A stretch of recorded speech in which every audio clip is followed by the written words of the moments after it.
I'm guessing you want to make some friends.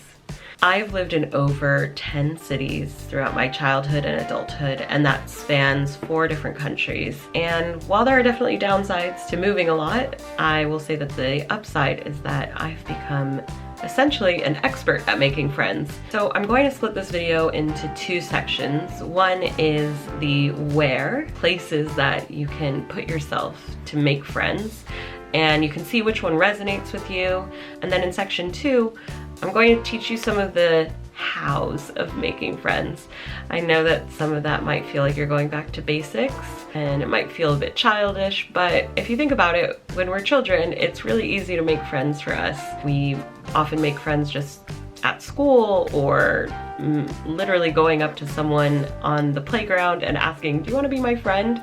And we lose that ability as we grow older. And I want to show you, yes, it is possible to make friends as an adult. So let's get into it. The first place that I would recommend is the place that you spend the most time. So whether you're a university student or you're in the workforce, it's definitely a great way of meeting a lot of people and also seeing of those people who you want to be friends with the most. Another place I would recommend is where your hobbies are. Think about all of the different hobbies that you have, and then think about how those hobbies can be social hobbies. So it might be a sport, it might be an art, you might like to dance, or even if you like to read or play board games, all of those can be social activities that you do with other people. And what's great about making friends who also enjoy your same hobbies is you get to do those hobbies together. And it's a great way of building the friendship and having something to do while you get to know each other. In that same vein of similar interests, I also recommend affinity groups.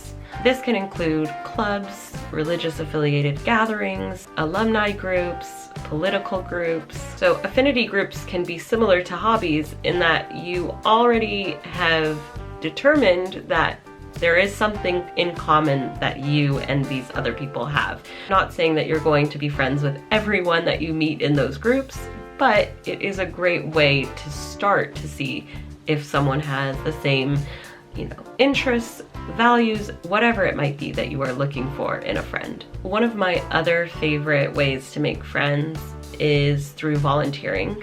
I love to volunteer in every city that I've lived in, and it has been such a great place to meet friends. As an example, I one time joined a work volunteer activity. One of my coworkers ended up bringing his wife, and we ended up hitting it off, and now we're best friends. So when I say that you can meet people through volunteering, I am speaking from experience. And I think you're starting to see that there might be a bit of a thread, which is that not all of these categories just stay in their lane.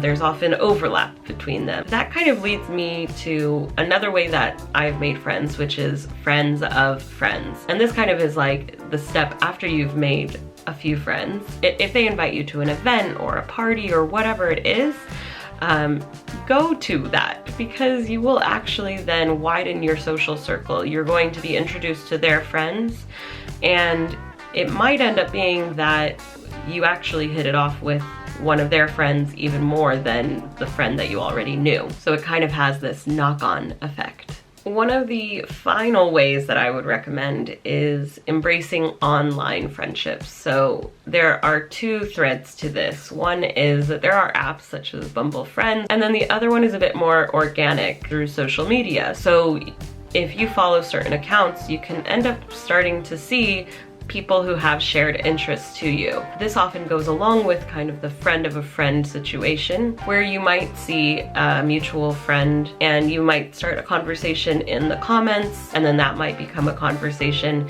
in private messages. And I think in the age of the internet, they are definitely not to be dismissed as a way of making friends. And whether or not you ever get to meet that person in real life doesn't take away from the fact that they are still a friend. And finally, I want to encourage you to embrace the serendipitous. One time I went to a concert alone, and so I asked just a stranger in the crowd to take a picture of me, and they did, and as we got to talking, it turned out they had also come to the concert alone, and we followed each other on social media, and we still stay in touch to this day. I've met people while vacationing, and we also still stayed in touch. This kind of goes back to my internet friends. So those are kind of people who I've met in real life, but then we continue our friendship mostly online. But you can make friends with anyone at any point, and so you just have to embrace that it can happen anywhere. Another example I have is when I was recently looking for a new flat in London.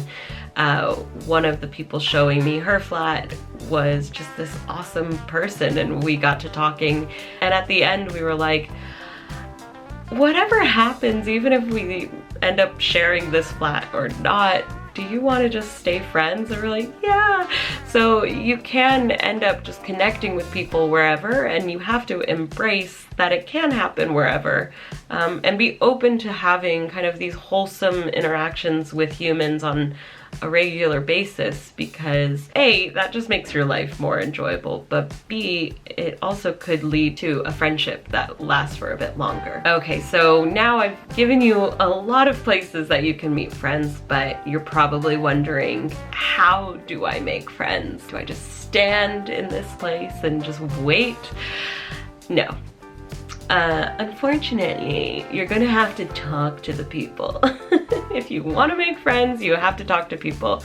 I've definitely been in places where I don't know anyone in a room, and it can be really anxiety inducing, and I fully understand what that is like. I will say, you just have to kind of have that voice in your head that says, I'm going to ask someone one question, or I'm going to tell them something I like about their outfit, or something I noticed that they did. So if it's at work or at school and you saw them, you know, raise their hand or say something in a meeting, you can comment on that afterwards, and the conversation can go from there. So there is always something that you can be looking for to pick up on to start that conversation, but you do need to start the conversation. If you want to make friends and you've exchanged contact information, you need to follow through with it. So you need to take that on to yourself. Send them a message and put something concrete in your calendar for when you're going to see each other next. And this can be tied to something that you talked about. So if you had a conversation around an activity that you both want to do, use your message as an opportunity to suggest that. If you're in university, maybe have a study session together.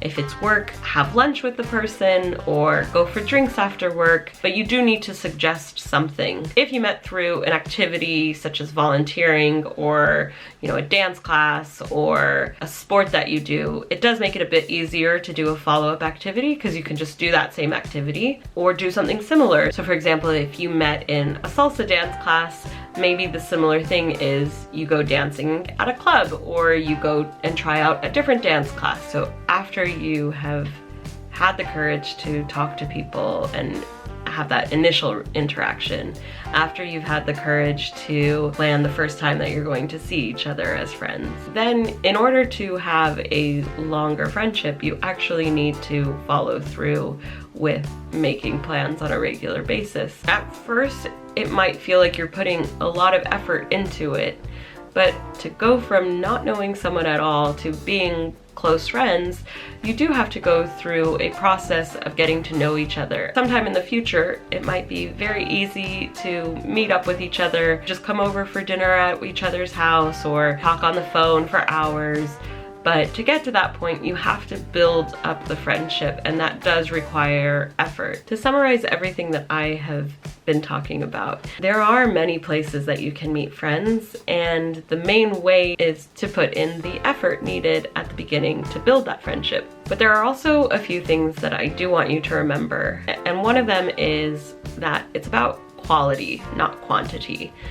I know that it's very easy to look at other people's lives and see that they have these large social circles, and you might feel a bit envious that you don't have that. You might feel like, what is wrong with me? Why can't I make friends?